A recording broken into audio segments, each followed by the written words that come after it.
send folks home with something actionable, and I think he's spot on when he says that people are censoring themselves. And I think in Washington State, when we look at how come there's so many nonsensical policies being pushed, how come voters aren't doing things different, I think there is this huge swath here of reasonable people who've been scared into silence.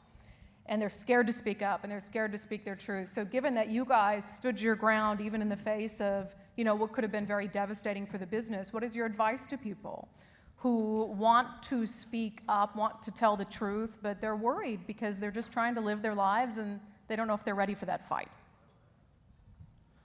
Well,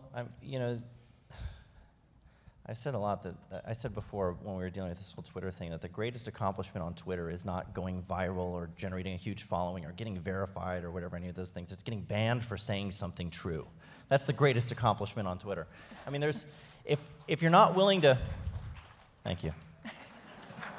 If you're not willing to pay a price for something, do you really value it at all? And we're not even willing to give up our social media accounts for free speech. I try to encourage people to speak the truth boldly for a number of reasons, because it's the right thing to do, but also because when you do that, courage is contagious. It really is. It's like a good infection and it spreads.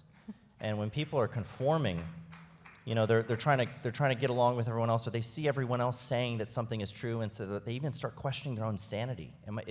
Do 2 and 2 really equal 5? I don't know, maybe they do.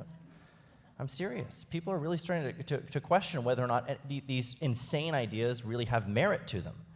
And every single voice, it doesn't matter if they have a huge platform or not, every single person who stands up and says 2 and 2 is 4, not 5, gives other people permission to also go with their gut and their common sense and stand up and say it too.